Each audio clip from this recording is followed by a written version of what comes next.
مساء الفل يا ست الكل. النهارده هنشرح غسالة اطباق ميديا 14 فرد فتح تلقائي، اعلى كفاءة اعلى كفاءة طبعا، استهلاك توفير الكهرباء. ده جسم الغسالة من بره، وهنشرح لكم كل البرامج اللي عليها بناء على ان ناس كتير طلبتها مننا، كل البرامج بالتفصيل. وهنشرح من جوه الغسالة شكلها ايه. لو جايبة غسالة جديدة يبقى لازم تحطي هنا الملمع اللي هو مساعد الشطف، وهنا المسحوق او القرص. عندك هنا لو هتحطي مواعين قليله او كتير تعبيها، المستوى موجود عندك زي ما هو مكتوب بالارقام. هنا بقى اجزاء الغساله من جوه، سلتين والتالتة فوق للمعالق ب3 رشاشات. نشوف من جوه كده، نطلع اول سله. هنا السنون الثابته علشان خاطر الاطباق، ودي بتتني وتطلع علشان خاطر لو نحط حلل في المنطقة دي بننيم السنون. لو مفيش حلل وهنحط اطباق بنرفعها لفوق، مفيش اي مشكلة، وعلى الاغلب بيكون فيه حلل فبننيمها.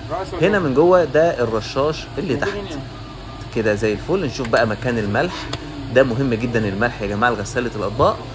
بنفتح ونتأكد لما نيجي نقفل المقفول كويس، ونحط الملح بالقمع علشان خاطر ما ننزلش ملح في ارضية غسالة الاطباق علشان خاطر ما تصديش.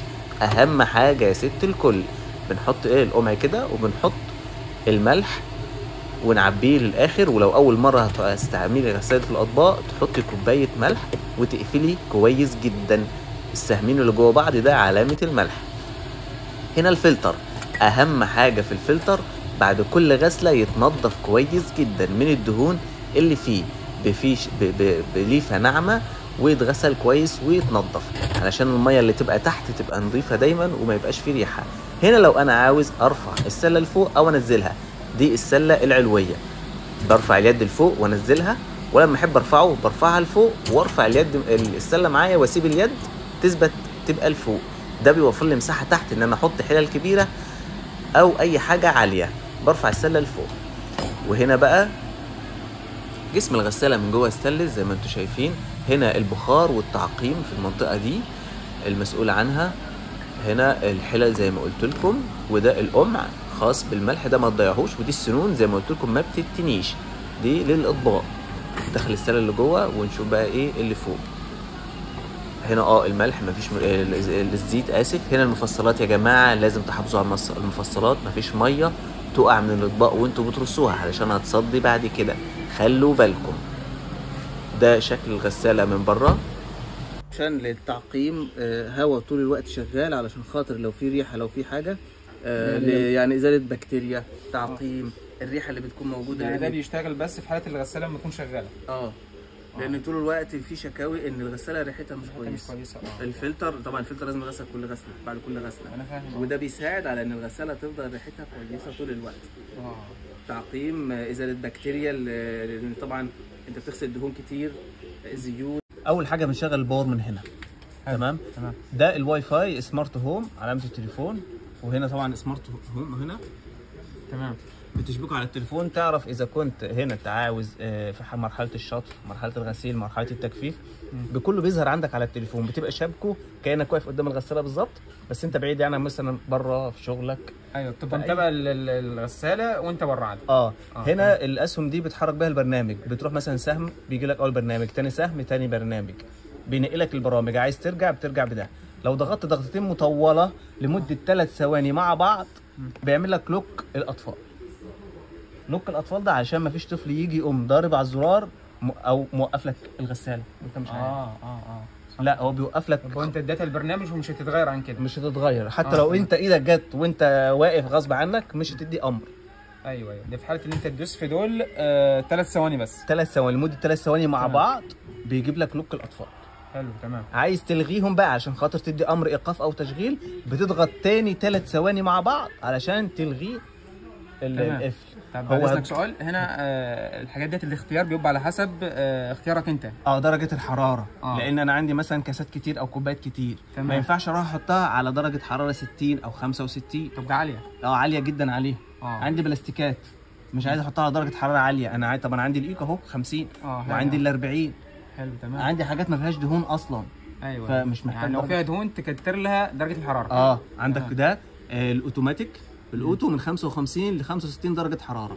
تمام. عندي ده 65 درجه حراره، ده بقى للاواني والحلل الشديده الاتساخ. الحلل بقى اللي فيها طبيخ بقى ودهون، اللي هي 65 اعلى حاجه. 65 هتلاقي اصلا علامه الحل عليه اهو. اعلى حاجه عندك هنا 65 درجه. حلو. تمام. تمام. ده اوتو هو بيشتغل من 55 ل 65، هو نفسه بيقيس في سنسور بيقيس درجه الاتساخ. تمام. فبيظبط نفسه هو. انما ده لا 65 على طول. عندك بقى ده 60 درجه برضو. ده الايكو 50 درجه، ده اطول برنامج عندك. ده اللي هو الموفر. ده الموفر. موفر بقى كهرباء. عاوز تحط مثلا حاجه بسيطه بتشغله؟ لا حط كتير. مفيش مشكله. حط كتير وهو بيشتغل مع نفسه. ده الموافر بس وقت طويل. ايوه. تمام. وده 55 درجه، ده 90 دقيقه. تمام. ده 90 ده مكتوب عليه. وده 40 درجه حراره، ده غالبا بيكون ال 40 درجه للكاسات، الكوبايات المزخرفه. ايوه. تبقى حاجات النيش دي لو شغلت على درجه حراره هتبوظ لك النقوشات، هتبوظ لك الكوبايات، هتجرحها، هتنقرها.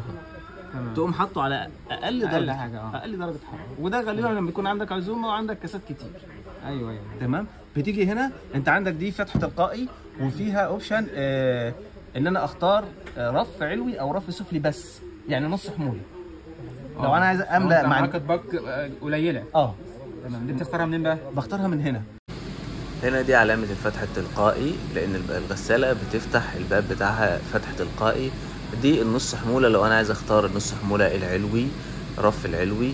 ودي النص حمولة الرف السفلي لو أنا ما عنديش مواعين كتيرة بختار النص حمولة. وده التايم ديلي لو أنا عايز أشغل الغسالة بعد 3-4 ساعات بظبطها وأنا بره بتشتغل لوحدها. وده اللي بختار منه العلوي أو السفلي في النص حمولة. وهنا لو ضغطت ضغطتين مطولة علشان خاطر أفعل الفتح التلقائي أو أكنسله خالص. تقريبا للأواني شديدة الاتساخ بتزود أنت تسخين زيادة، درجة حرارة زيادة، ووقت زيادة، وشطف زيادة. الوقت اللي أنت محدده في الأول. بتبقى في حاجات شديدة الاتساخ جامد، أو أنت مبيتها تانية. تمام. فتديها دي زيادة تكثيف. تمام. ودي نفس الكلام، بتعلي توطي نفس الكلام منها. بعد ما تختار البرنامج بتاعك وتختار كل الخصائص بتاعتك بتدي هنا تشغيل، ده زر التشغيل.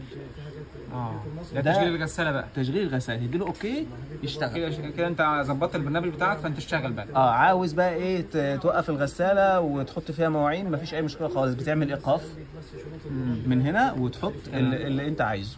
تمام. طب بعد اذنك سؤال، الوقت احنا دلوقتي مثلا ايه قلنا هنا هتختار درجه الحراره. طب هل يا ترى درجه الحراره هنا مرتبطه بالوقت؟ لا مالهاش دعوه بالوقت. طب الوقت تحدده ازاي؟ هو كل برنامج ليه الوقت بتاعه، هيظهر لك على الشاشه هنا.